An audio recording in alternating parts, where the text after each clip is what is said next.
Ils ont regardé au-delà de notre monde, et quelque chose leur a répondu. Face au Dieu de l'inconnu, voici 4 histoires mystérieuses de Howard Phillips Lovecraft. Les autres dieux de Howard Phillips Lovecraft. Au sommet des plus hautes montagnes de la terre demeurent les dieux de la terre, et ils ne permettent à aucun homme de raconter qu'il les a contemplés. Jadis, ils habitaient des cimes moins élevées, mais les hommes des plaines ne cessaient d'en gravir les pentes de roches et de neige, repoussant les dieux vers des montagnes toujours plus hautes, jusqu'à ce qu'il ne leur reste aujourd'hui que le dernier de ces sommets. En abandonnant leurs anciennes demeures, ils emportèrent toute trace de leur présence, sauf une fois, dit-on, lorsqu'ils laissèrent une image sculptée sur la paroi de la montagne qu'ils nommaient Ngranek. Ils se sont désormais retirés sur Kadat l'inconnu, au cœur du désert glacé où nul homme ne pose le pied, et ils sont devenus sévères, car il n'existe plus de sommet plus élevé vers lequel fuir lorsque viennent les hommes. Ils sont devenus sévères. Autrefois, ils acceptaient que les hommes les chassent de leur demeure. À présent, ils leur interdisent de venir, et s'ils viennent, de repartir. Il est heureux pour les hommes qui ne connaissent pas Kadat dans le désert glacé, sans quoi ils tenteraient imprudemment d'en gravir les pentes. Parfois, lorsque la nostalgie saisit les dieux de la terre, ils retournent, dans le silence de la nuit, sur les sommets qu'ils habitaient autrefois. Là, ils pleurent doucement en essayant de retrouver leurs jeux anciens sur les pentes dont ils ont gardé le souvenir. Des hommes ont senti les larmes des dieux tomber sur le Touraï couronné de neige, mais ils les ont prises pour de la pluie. Ils ont entendu leurs soupirs dans les vents plaintifs de l'aube sur l'Airion. Les dieux voyagent à bord de vaisseaux de nuages, et les paysans avisés connaissent des légendes qui les tiennent éloignés de certains hauts sommets la nuit lorsque le ciel est couvert, car les dieux ne sont plus aussi cléments que jadis. À Ultar, au-delà de la rivière Sky, vivait autrefois un vieil homme qui brûlait de contempler les dieux de la terre. Il était profondément versé dans les 7 livres énigmatiques de San et connaissait les manuscrits pnacotiques de la lointaine et glacée Lomar. Il se nommait Barzaï le Sage, et les villageois racontent comment il gravit une montagne durant la nuit de l'étrange éclipse. Barzaï possédait une telle connaissance des dieux qu'il pouvait parler de leurs allées et venues, et il avait deviné tant de leurs secrets qu'on le tenait lui-même pour un demi-dieu. C'était lui qui avait conseillé avec sagesse les citoyens d'Ultar lorsqu'ils promulguèrent leur singulière loi interdisant de tuer les chats. C'était lui aussi qui, le premier, avait révélé au jeune prêtre Attal où se rendent les chats noirs à minuit, la veille de la Saint-Jean. Barzaï connaissait toute la tradition des dieux de la terre et en était venu à désirer contempler leur visage. Persuadé que son immense savoir secret le protégerait de leur colère, il décida de gagner le sommet du haut et rocailleux Ateg-Kla, au cours d'une nuit où il savait que les dieux s'y trouveraient. Ateg-Kla se dresse loin dans le désert de pierre, au-delà de Ateg dont elle tire son nom. Elle s'élève telle une statue de roche dans un temple silencieux. Autour de sa cime, les brumes se meuvent sans cesse avec mélancolie, car les brumes sont les souvenirs des dieux, et les dieux aimaient Ateg-Kla lorsqu'ils y demeuraient dans les temps anciens. Souvent, les dieux de la terre reviennent sur Ateg-Kla à bord de leurs vaisseaux de nuages. Ils répandent de pâles vapeurs sur les pentes, tandis que, sous une lune claire, ils dansent au sommet en souvenir d'autrefois. Les villageois de Ateg disent qu'il est dangereux de gravir Ateg-Kla à quelque moment que ce soit, et mortel de s'y aventurer la nuit, lorsque les vapeurs blêmes cachent à la fois la cime et la lune. Mais Barzaï ne tint aucun compte de leurs avertissements lorsqu'il arriva d'Ultar, accompagné du jeune prêtre Attal, son disciple. Attal n'était que le fils d'un aubergiste, et il lui arrivait d'avoir peur. Le père de Barzaï, en revanche, avait été un landgrave qui vivait dans un ancien château. Barzaï n'avait donc dans le sang aucune superstition populaire et se contentait de rire des paysans apeurés. Malgré les supplications des paysans, Barzaï et Attal quittèrent Ateg pour s'enfoncer dans le désert de pierre. La nuit, auprès de leur feu de camp, ils parlaient des dieux de la terre. Ils voyagèrent durant de nombreux jours et aperçurent de loin la haute Ateg-Kla, ceinte de son auréole de brume mélancolique. Le 13e jour, ils atteignirent le pied désolé de la montagne, et Attal confia ses craintes. Mais Barzaï était vieux, savant, et ignorait la peur. Il s'engagea donc hardiment sur la pente que nul homme n'avait gravie depuis l'époque de Sansu, dont il est question avec effroi dans les manuscrits pnacotiques moisis. Le chemin était rocailleux, rendu périlleux par les gouffres, les falaises et les chutes de pierre. Plus haut, le froid et la neige apparurent. Barzaï et Attal glissaient et tombaient souvent, tandis qu'ils taillaient leur passage et progressaient péniblement, armés de bâtons et de haches. Enfin, l'air se raréfia et le ciel changea de couleur. Les deux grimpeurs avaient du mal à respirer, mais ils poursuivirent malgré tout leur ascension, toujours plus haut, émerveillés par l'étrangeté du paysage et frémissant à la pensée de ce qui se produirait au sommet lorsque la lune paraîtrait et que les pâles vapeurs se répandraient autour d'eux. Durant 3 jours, ils montèrent plus haut, toujours plus haut, vers le toit du monde. Puis ils établirent leur camp et attendirent que les nuages viennent voiler la lune. Durant 4 nuits, aucun nuage ne parut, et la lune répandit sa froide lumière à travers les minces brumes mélancoliques qui entouraient le pinacle silencieux. Puis, au cours de la 5e nuit, celle de la pleine lune, Barzaï aperçut au loin, vers le nord, d'épais nuages. Il veilla avec Attal pour les regarder approcher. Denses et majestueux, ils avançaient lentement et résolument. Ils se disposèrent autour de la cime, très haut au-dessus des 2 hommes, et leur dérobèrent la lune ainsi que le sommet. Pendant une longue heure, Barzaï et Attal contemplèrent les vapeurs qui tourbillonnaient, tandis que le rideau de nuages devenait plus dense et plus agité.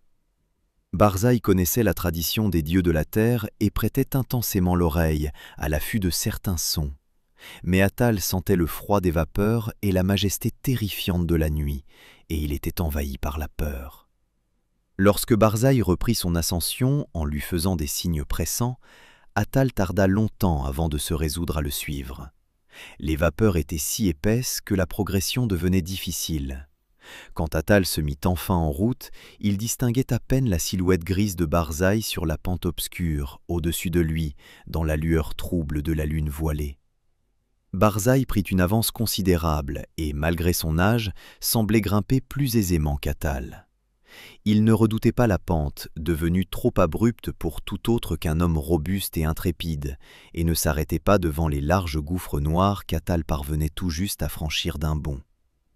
Ils poursuivirent ainsi leur ascension démente par-dessus les rochers et les abîmes, glissant, trébuchant, parfois frappés de stupeur devant l'immensité et l'effroyable silence des sinistres aiguilles de glace et des parois abruptes de granit muet. Soudain, Barzaï disparut du regard d'Attal en escaladant une falaise hideuse, dont la paroi bombée vers l'extérieur semblait barrer la route à tout grimpeur qui n'aurait pas été inspiré par les dieux de la terre. Attal se trouvait encore loin en contrebas et réfléchissait à ce qu'il ferait lorsqu'il atteindrait cet endroit quand il remarqua, non sans étonnement, que la lumière était devenue plus vive, comme si la cime dégagée et le lieu de réunion des dieux, baigné par la lune, se trouvaient tout proches. Tandis qu'il se hissait vers la falaise saillante et le ciel lumineux, il ressentit une terreur plus bouleversante que toutes celles qu'il avait connues jusque-là. Puis, à travers les brumes des hauteurs, il entendit la voix de Barzaï, toujours invisible, qui criait dans un délire de joie. « J'ai entendu les dieux de la terre chanter dans leur liesse sur Ateg-Kla. Barzaï le prophète connaît les voix des dieux de la terre. Les brumes sont minces et la lune brille, et je vais voir les dieux danser avec frénésie sur Ateg-Kla, qu'ils aimaient dans leur jeunesse. » La sagesse de Barzaï l'a rendu supérieur aux dieux de la terre, et face à sa volonté, leurs sortilèges et leurs barrières ne sont rien. Barzaï contemplera les dieux orgueilleux, les dieux secrets, les dieux de la terre qui se refusent au regard des hommes. Atal n'entendait aucune des voix que percevait Barzaï. Il était maintenant tout près de la falaise bombée et en examinait la surface à la recherche de prises. Alors, la voix de Barzaï s'éleva de nouveau, plus aiguë et plus forte. « Les brumes sont très minces, et la lune projette des ombres sur la pente. Les voix des dieux de la terre sont aiguës et sauvages, et ils redoutent l'arrivée de Barzaï le sage, qui leur est supérieur. La lumière de la lune vacille tandis que les dieux dansent devant elle. Je vais voir les silhouettes dansantes des dieux bondir et hurler au clair de lune. La lumière faiblit et les dieux ont peur. » Pendant que Barzaï criait ces paroles, Atal perçut soudain dans l'air un changement spectral, comme si les lois de la terre s'inclinaient devant des lois plus puissantes. Bien que la pente fût plus raide que jamais, la voie qui montait devant lui était devenue d'une facilité terrifiante. Lorsqu'il atteignit la falaise bombée, celle-ci lui opposa à peine de résistance, et il glissa dangereusement vers le haut sur sa face convexe. La lumière de la lune s'était étrangement éteinte. Tandis qu'Atal se précipitait vers les hauteurs à travers les brumes, il entendit Barzaï le sage hurler parmi les ombres. « La lune est noire, et les dieux dansent dans la nuit. La terreur règne dans le ciel, car une éclipse s'est abattue sur la lune. Une éclipse qu'aucun livre des hommes ni des dieux de la terre n'avait annoncée. Une magie inconnue est à l'œuvre sur Athekla, car les cris des dieux terrifiés se sont changés en rires, et les pentes de glace s'élancent sans fin vers les cieux noirs où je suis précipité. Enfin! Dans la faible lumière, j'aperçois les dieux de la terre. » Alors, Atal, glissant vertigineusement vers le haut sur des pentes inconcevables, entendit dans les ténèbres un rire abject, mêlé à un cri tel que nul autre homme n'en entendit jamais, sinon dans le flégéton des cauchemars impossibles à raconter. Dans ce cri résonnait toute l'horreur et toute l'angoisse d'une vie entière hantée, condensée en un unique instant atroce. Les autres dieux, les autres dieux, les dieux des enfers extérieurs qui protègent les faibles dieux de la terre. Détourne le regard, redescends, ne regarde pas, ne regarde pas. La vengeance des abîmes infinis, ce gouffre maudit, ce gouffre damné. Dieu miséricordieux de la terre, je tombe dans le ciel. » Atal ferma les yeux, se boucha les oreilles et tenta de bondir vers le bas pour résister à l'effroyable attraction venue de hauteurs inconnues. Alors retentit sur Athekla un terrible fracas de tonnerre qui réveilla les braves paysans des plaines ainsi que les honnêtes citoyens de Ateg, de Nir et d'Ultar. À travers les nuages, ils contemplèrent cette étrange éclipse de lune qu'aucun livre n'avait jamais prédite. Lorsque la lune reparut enfin, Atal se trouvait sain et sauf sur les neiges inférieures de la montagne, sans avoir aperçu ni les dieux de la terre, ni les autres dieux. Les manuscrits pnacotiques moisis racontent que Sansu ne découvrit que de la glace et de la roche muette lorsqu'il gravit Athekla dans la jeunesse du monde. Pourtant, lorsque les hommes d'Ultar, de Nir et de Ateg domptèrent leur peur et escaladèrent en plein jour cet escarpement hanté à la recherche de Barzaï le sage, ils trouvèrent, gravé dans la pierre nue du sommet, un étrange symbole cyclopéen large de 50 coudées, comme si la roche avait été fendue par quelques ciseaux titanesques. Ce symbole ressemblait à l'un de ceux que des érudits avaient discernés dans les passages terrifiants des manuscrits pnacotiques, si anciens que nul ne peut plus les déchiffrer.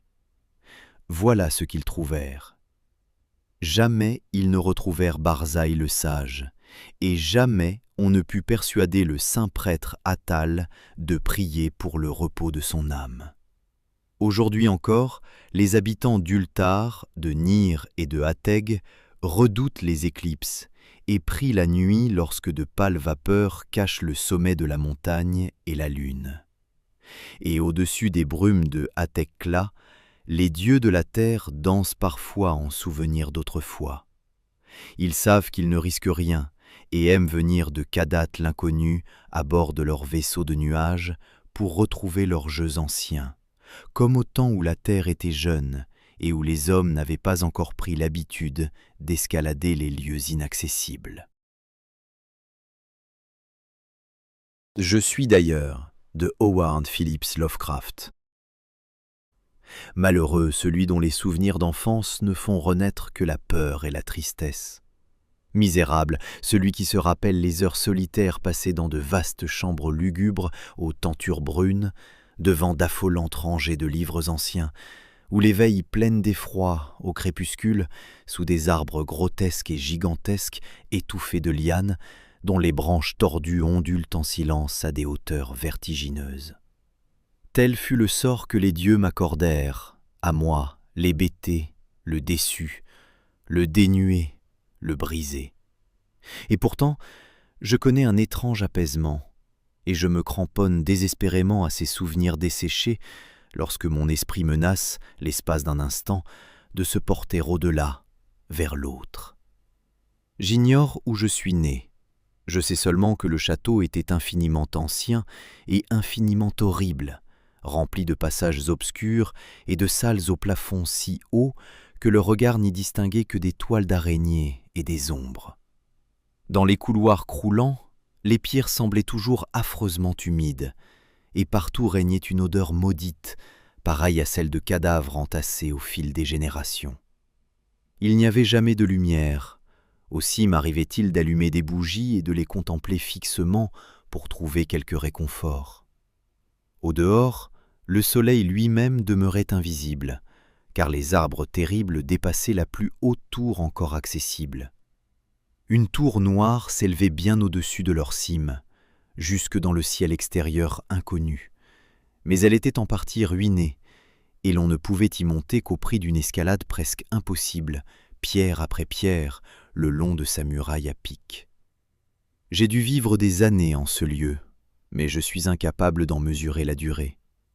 Des êtres ont dû veiller à mes besoins, et pourtant je ne me souviens d'aucune personne hormis moi-même, ni d'aucune créature vivante en dehors des rats, des chauves-souris et des araignées silencieuses.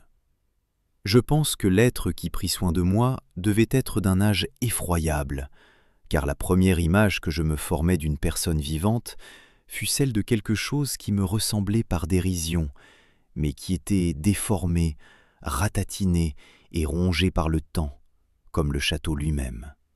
Les os et les squelettes qui jonchaient certaines cryptes de pierre, loin sous les fondations, ne me paraissaient nullement grotesques. Dans mon imagination, je les associais aux événements de la vie ordinaire et les trouvais plus naturels que les images colorées de créatures vivantes découvertes dans les nombreux livres moisis. C'est dans ces livres que j'appris tout ce que je sais. Aucun maître ne me pressa ni ne me guida, et je ne me rappelle avoir entendu une seule voix humaine durant toutes ces années, pas même la mienne, car si j'avais lu des choses sur la parole, il ne m'était jamais venu à l'esprit d'essayer de parler à haute voix. Mon apparence ne m'avait pas davantage préoccupé, puisqu'il n'existait aucun miroir dans le château. Je me croyais simplement, par instinct, semblable aux jeunes personnages dessinés ou peints dans les livres. Je me sentais jeune parce que je possédais si peu de souvenirs. Au dehors, par-delà les eaux putrides des douves et sous les arbres sombres et muets, je restais souvent étendu des heures entières, rêvant à ce que j'avais lu. Je m'imaginais avec nostalgie au milieu de foules joyeuses, dans le monde ensoleillé qui s'étendait au-delà de la forêt sans fin. Une fois, je tentai de m'échapper de la forêt, mais plus je m'éloignais du château, plus l'ombre devenait épaisse et l'air chargé d'une terreur menaçante. Pris de panique, je revins en courant, de peur de perdre mon chemin dans ce labyrinthe de silence enténébré. Ainsi, au cours d'interminables crépuscules, je rêvai et j'attendis, sans savoir ce que j'attendais.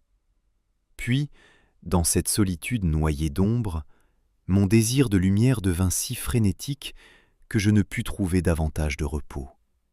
Je levai des mains suppliantes vers l'unique tour noire et ruinée qui dépassait la forêt pour s'élancer dans le ciel extérieur inconnu. Enfin, je résolus de l'escalader, dussé-je tomber, car mieux valait entrevoir le ciel et périr que vivre sans jamais contempler le jour.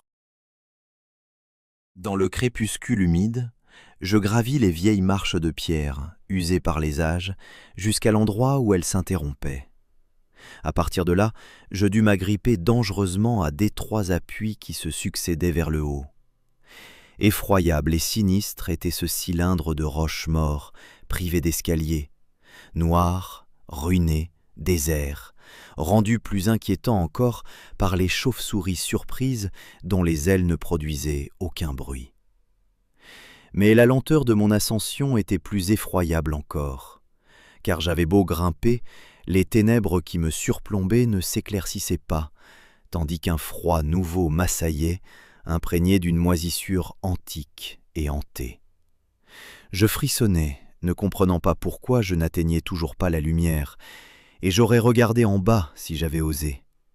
J'imaginais que la nuit était soudain tombée sur moi, et je cherchais en vain, d'une main restée libre, l'embrasure d'une fenêtre par laquelle j'aurais pu regarder au dehors et vers le haut, afin d'estimer l'altitude à laquelle j'étais parvenu. Tout à coup, après une éternité passée à ramper à l'aveugle et dans l'épouvante le long de cette paroi concave et désespérante, ma tête heurta une surface solide. Je compris que j'avais dû atteindre le toit, ou du moins une sorte de plancher. Dans l'obscurité, je levai ma main libre pour examiner l'obstacle. Il était de pierre et ne bougeait pas. Commença alors un terrible parcours autour de la tour, tandis que je m'accrochais aux rares prises offertes par la muraille visqueuse. Enfin, ma main tâtonnante découvrit un endroit où l'obstacle cédait.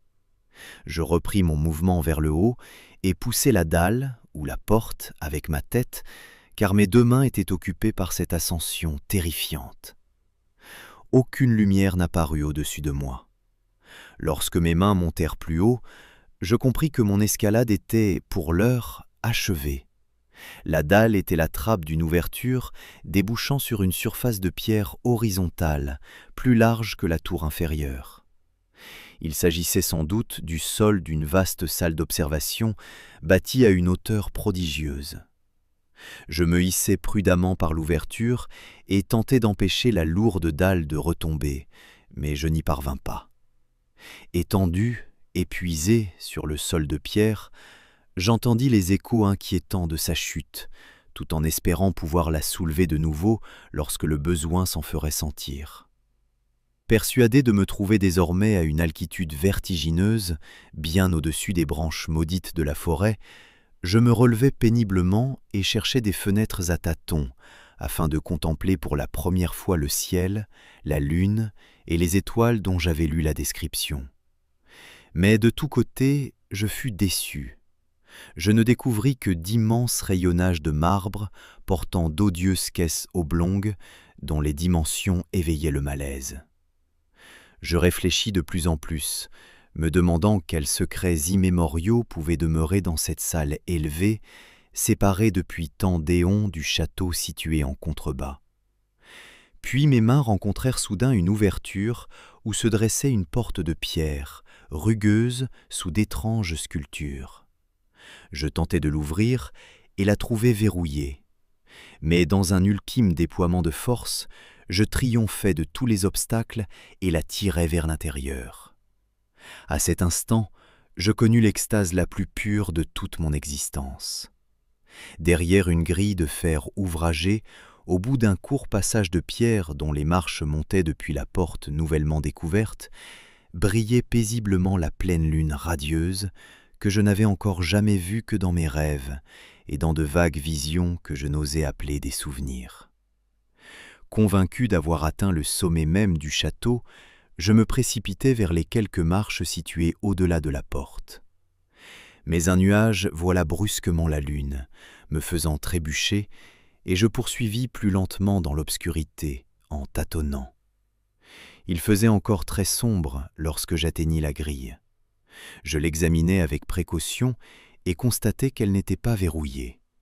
Toutefois, je n'osais l'ouvrir, craignant de tomber depuis la hauteur prodigieuse à laquelle j'étais monté. Puis, la lune reparut. De tous les chocs, le plus démoniaque est celui que provoque l'inattendu absolu, lorsqu'il prend une forme si grotesque que l'esprit refuse d'y croire.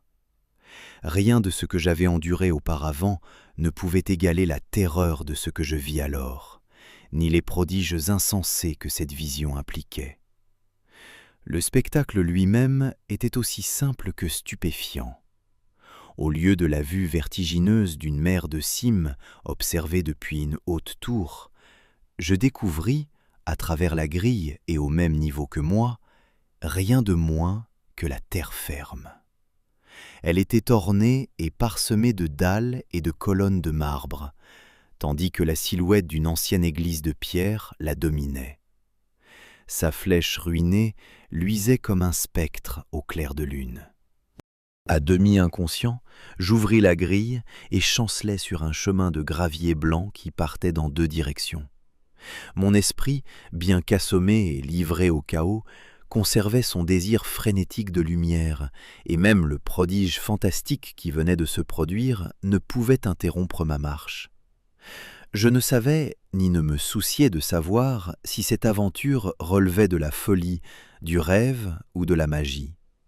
J'étais résolu à contempler l'éclat et la joie, quel qu'en fût le prix. J'ignorais qui j'étais, ce que j'étais, et quelle pouvait être la nature de ce qui m'entourait. Pourtant, tandis que je poursuivais mon chemin en trébuchant, je pris conscience d'une sorte de mémoire latente et terrifiante qui rendait ma progression moins hasardeuse qu'elle le semblait l'être. Je passai sous une arche pour quitter cette région de dalles et de colonnes, puis errais à travers la campagne. Par moments, je suivais la route visible, mais parfois, étrangement, je la quittais pour traverser des prairies où quelques ruines isolées trahissaient seules l'existence ancienne d'un chemin oublié. Une fois, je dus traverser à la nage une rivière rapide, à l'endroit où des maçonneries effondrées et couvertes de mousse témoignaient de la disparition lointaine d'un pont. Plus de 2 heures durent s'écouler avant que j'atteigne ce qui semblait être mon but.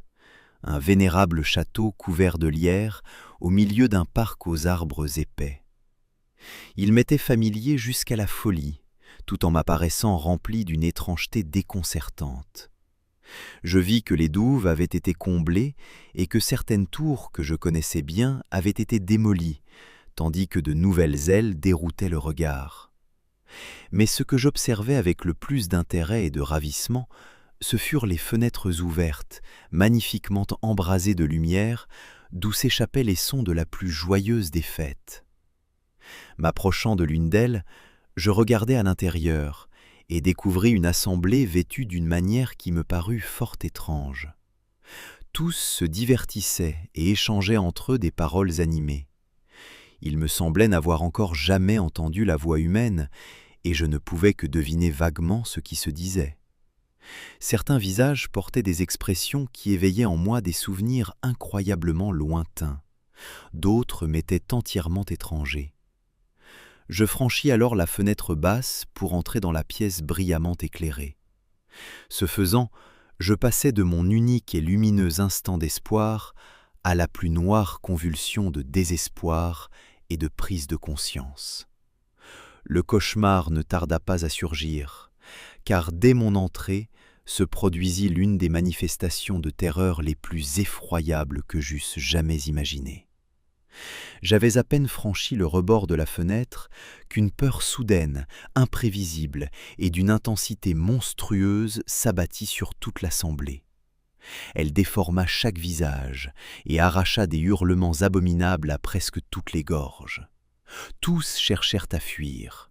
Dans le tumulte et la panique, plusieurs s'évanouirent et furent emportés par leurs compagnons lancés dans une retraite insensée. Beaucoup se couvrirent les yeux de leurs mains et se précipitèrent aveuglément, d'une démarche maladroite, dans leur course vers la sortie. Ils renversèrent des meubles et se heurtèrent au mur avant de réussir à atteindre l'une des nombreuses portes. Leurs cris étaient épouvantables. Resté seul et hébété dans la salle éclatante, j'écoutais leurs échos s'évanouir et tremblais à la pensée de ce qui pouvait rôder près de moi sans que je le voie. Au premier regard, la pièce semblait déserte. Pourtant, lorsque je m'avançais vers l'une des alcôves, je crus y déceler une présence, un soupçon de mouvement au-delà d'une ouverture bordée d'or qui conduisait à une autre salle, assez semblable à la première. En approchant de l'arche, je perçus de plus en plus nettement cette présence. Alors, avec le premier et le dernier son que j'ai jamais émis, un effroyable ululement qui me souleva de dégoût presque autant que l'odieuse cause qu'il avait provoquée, je contemplais dans toute son effroyable netteté l'inconcevable, l'indescriptible et l'innommable monstruosité dont la seule apparition avait changé une assemblée joyeuse en un troupeau de fugitifs délirants. Je ne peux même pas suggérer ce à quoi elle ressemblait, car elle réunissait tout ce qui est impur, inquiétant, indésirable, anormal et abject. Elle était l'ombre sépulcrale de la décomposition, de l'ancienneté et de l'abandon, le simulacre ruisselant et putride d'une révélation malsaine, l'horrible mise à nu de ce que la terre miséricordieuse devrait toujours dissimuler. Dieu sait que cette chose n'était pas de ce monde, ou qu'elle ne l'était plus. Pourtant, dans ces contours rongés qui laissaient paraître les os, je reconnus avec horreur une répugnante caricature de la forme humaine, figée dans un rictus.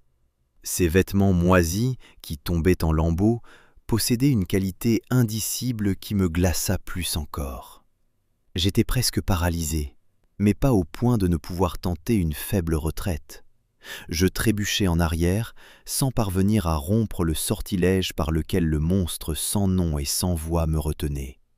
Mes yeux, ensorcelés par les globes vitreux qui les fixaient avec une répugnante intensité, refusaient de se fermer. Par bonheur, ma vision s'était brouillée et ne me montrait plus qu'indistinctement l'objet terrible après le premier choc. J'essayais de lever la main pour me cacher ce spectacle, mais mes nerfs étaient si profondément ébranlés que mon bras n'obéit qu'en partie à ma volonté. Ce mouvement suffit toutefois à me faire perdre l'équilibre, et je dus avancer de plusieurs pas chancelants pour ne pas tomber. Ce fut alors que je pris soudain, douloureusement, conscience de la proximité de cette chose de charogne, dont je crus presque entendre le souffle creux et hideux. Au bord de la folie, je trouvai encore la force de tendre une main afin de repousser l'apparition fétide qui se pressait contre moi. Et, en une seconde cataclysmique, au cœur d'un cauchemar cosmique et d'un accident infernal, mes doigts touchèrent la patte pourrissante que le monstre tendait sous l'arche dorée. Je ne poussai aucun cri, mais toutes les goules démoniaques qui chevauchent le vent nocturne hurlèrent à ma place. Au même instant, une unique et fugitive avalanche de souvenirs, capable d'anéantir l'âme, s'effondra sur mon esprit. En cette seconde, je connus tout ce qui avait été. Ma mémoire remonta au-delà du château effroyable et des arbres. Je reconnus l'édifice transformé dans lequel je me tenais, et, plus terrible que tout, je reconnus l'abomination impie qui grimaçait devant moi, tandis que je retirais mes doigts souillés des siens. Mais le cosmos recèle un baume aussi bien que de l'amertume, et ce baume est le népenthes. Dans l'horreur suprême de cet instant, j'oubliai ce qui m'avait épouvanté, et l'explosion de ma sombre mémoire se dissipa dans un chaos d'images résonnantes. Comme dans un rêve, je m'enfuis de cette demeure hantée et maudite, courant avec rapidité et sans bruit sous la lune. Lorsque je regagnai le cimetière de marbre et redescendis les marches, je trouvai la trappe de pierre impossible à déplacer. Mais je ne le regrettais pas, car j'avais haï l'antique château et les arbres. Désormais, je chevauche le vent nocturne en compagnie des goules moqueuses et amicales, et je joue durant le jour parmi les catacombes de Néphrenka, dans la vallée scellée et inconnue d'Adot, près du Nil. Je sais que la lumière n'est pas faite pour moi, hormis celle de la lune au-dessus des tombeaux rocheux de Neb, et qu'il n'est pour moi d'autre joie que les festins sans nom de Nitocris sous la grande pyramide. Pourtant, dans ma liberté et ma sauvagerie nouvelle, j'en viens presque à accueillir l'amertume de ma condition d'étranger. Car, bien que le népenthes m'ait apaisé, je sais toujours que je suis un étranger, un inconnu dans ce siècle et parmi ceux qui sont encore des hommes. Je le sais depuis l'instant où j'ai tendu les doigts vers l'abomination enfermée dans ce vaste cadre doré. Depuis l'instant où j'ai tendu les doigts et touché une surface froide et inflexible de verre poli. Ce qu'apporte la lune de Howard Phillips Lovecraft. Je hais la lune. Elle m'effraie, car lorsqu'elle éclaire certains lieux familiers et chers, il lui arrive de les rendre méconnaissables et hideux. C'était durant cet été spectral où la lune brillait sur le vieux jardin dans lequel j'errais, un été spectral de fleurs narcotiques et d'océans humides de feuillage qui faisaient naître des rêves sauvages aux mille couleurs. Tandis que je longeais le ruisseau peu profond, limpide comme le cristal, j'aperçus à sa surface des ondulations inhabituelles, ourlées d'une lueur jaune, comme si ces eaux paisibles étaient emportées par d'irrésistibles courants vers d'étranges océans qui n'existent nulle part en ce monde. Silencieuses et scintillantes, lumineuses et funestes, ces eaux maudites par la lune se hâtaient vers je ne savais où. Cependant, depuis les rives enfouies sous les frondaisons, des fleurs de lotus blanches voltigeaient une à une dans le vent narcotique de la nuit, puis tombaient désespérément dans le courant. Elles tournoyaient d'une manière affreuse sous le pont voûté et sculpté, tout en regardant derrière elles avec la sinistre résignation de visages morts et sereins. Je me mis à courir le long de la rive, foulant sans y prendre garde les fleurs endormies, rendu toujours plus fou par la peur des choses inconnues et par l'attirance qu'exerçaient sur moi ces visages sans vie. Je vis alors que, sous cette lune, le jardin n'avait plus de fin, car à l'endroit où se dressaient les murs pendant le jour, s'étendaient désormais de nouvelles perspectives d'arbres et de sentiers, de fleurs et de buissons, d'idoles de pierre et de pagodes. Le ruisseau, baigné d'une lumière jaune, y multipliait ses méandres entre les berges herbeuses et sous de grotesques ponts de marbre. Les lèvres des lotus, au visage mort, murmuraient tristement et m'ordonnaient de les suivre. Et je poursuivis ma marche jusqu'à ce que le ruisseau devienne une rivière et rejoigne, au milieu de marais aux roseaux ondoyants et de plages de sable étincelant, le rivage d'une mer immense et sans nom. La lune abhorrée brillait sur cette mer, et d'étranges parfums planaient au-dessus de ces vagues muettes. Lorsque je vis les visages de lotus y disparaître, je désirais posséder des filets afin de les capturer et d'apprendre d'eux les secrets que la lune avait apportés à la nuit. Mais quand la lune gagna l'ouest et que la marée silencieuse se retira de la sombre grève, j'aperçus dans sa lumière d'anciennes flèches que les vagues découvraient presque entièrement, ainsi que des colonnes blanches ornées de festons d'algues vertes. Comprenant que tous les morts étaient venus en ce lieu englouti, je me mis à trembler et ne souhaitais plus m'entretenir avec les visages de lotus. Pourtant, lorsque je vis au loin, sur la mer, un condor noir descendre du ciel afin de chercher le repos sur un vaste récif, j'aurais volontiers voulu l'interroger et lui demander des nouvelles de ceux que j'avais connus de leur vivant. Je le lui aurais demandé s'il n'avait pas été aussi éloigné, mais il se trouvait à une telle distance qu'il disparut entièrement à mes yeux lorsqu'il approcha du gigantesque récif. J'observai donc la marée se retirer sous la lune déclinante, et je vis étinceler les flèches, les tours et les toits de cette cité morte, ruisselante d'eau. Tandis que je contemplais ce spectacle, mes narines tentèrent de se fermer pour échapper à une puanteur qui triomphait de tous les parfums, celle des morts du monde entier.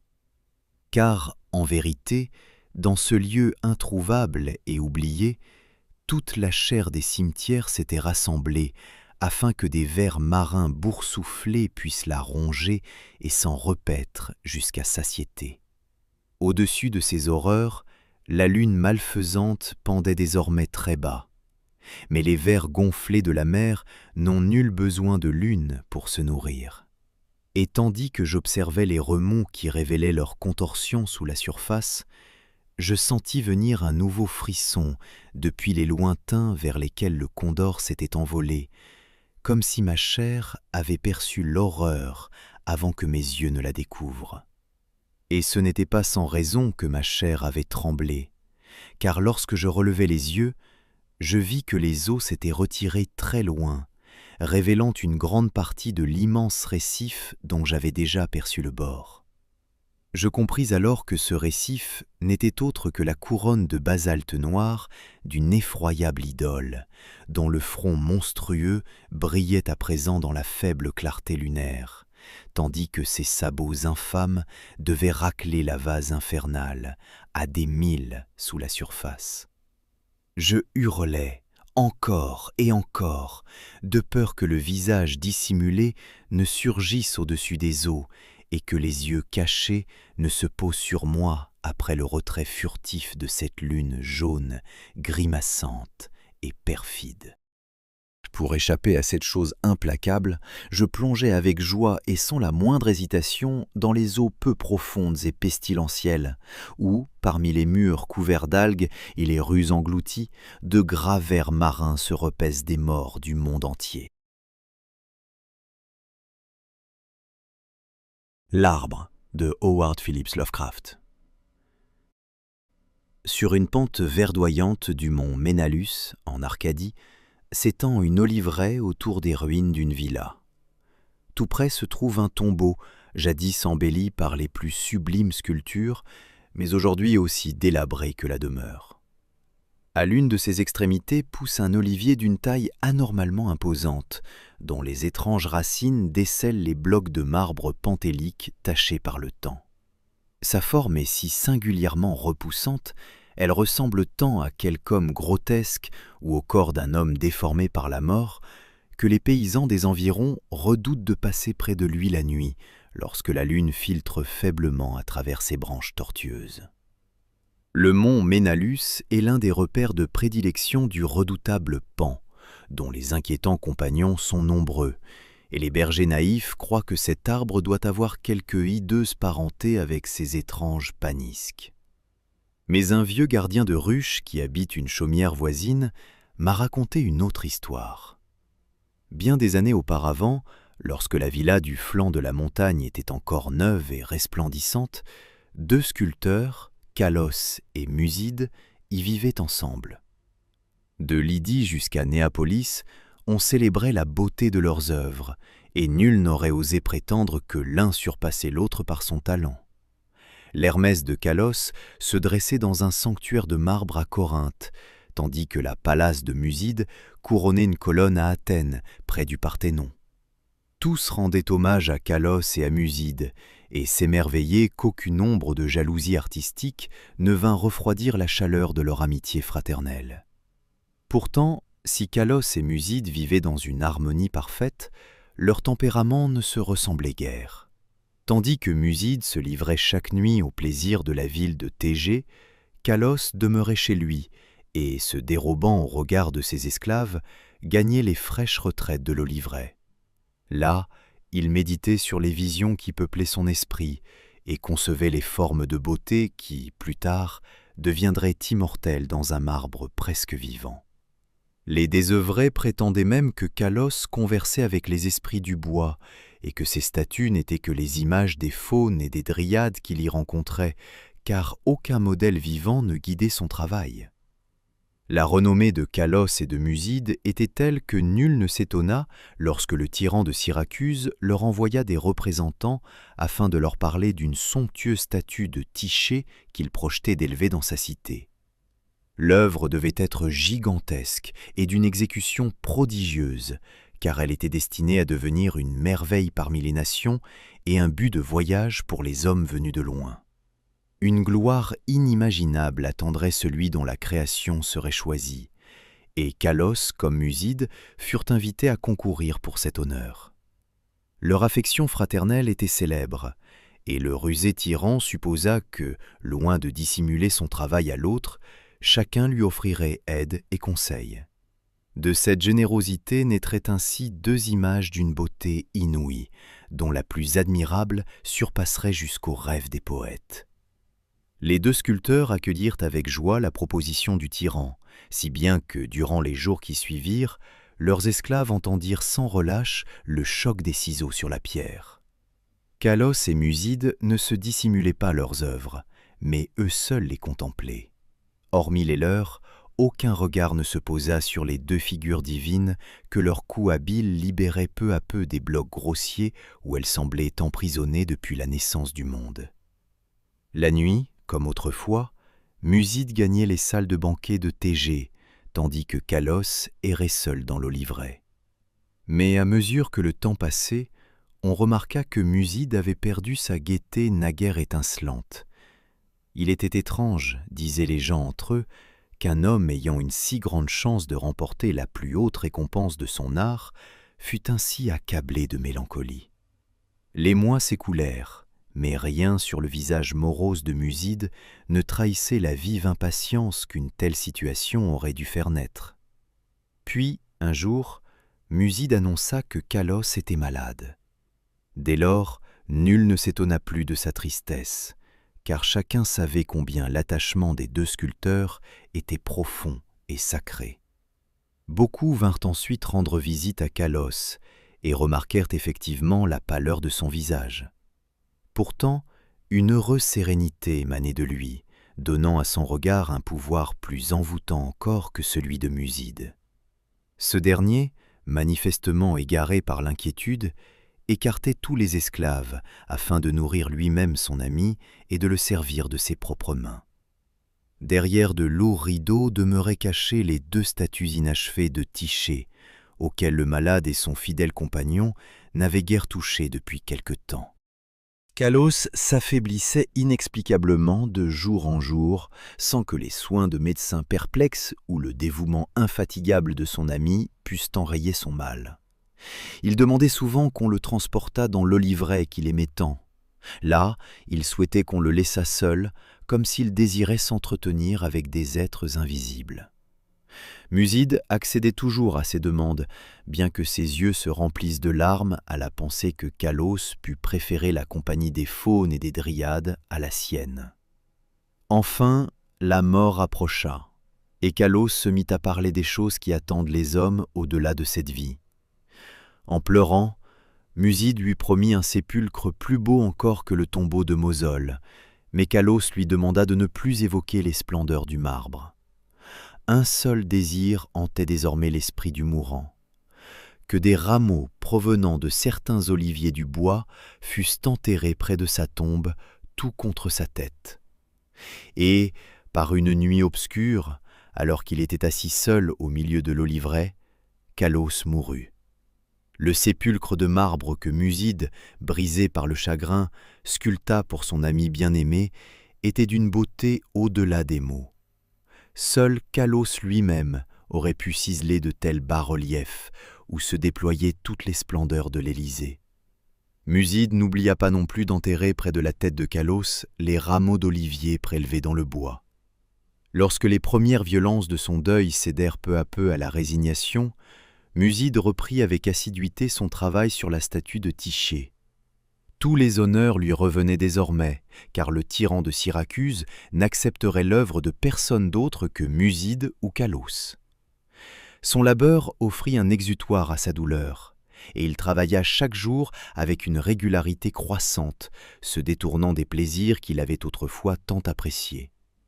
Il passait désormais ses soirées auprès du tombeau de son ami, où un jeune olivier avait jailli de terre tout près de la tête du dormeur. Sa croissance était si rapide et sa forme si étrange que tous ceux qui le voyaient s'exclamaient de surprise. Muside, quant à lui, paraissait à la fois fasciné et rebuté par l'arbre. 3 ans après la mort de Calos, Muside dépêcha un messager auprès du tyran, et l'on murmura bientôt sur l'agora de Thégée que la gigantesque statue était achevée.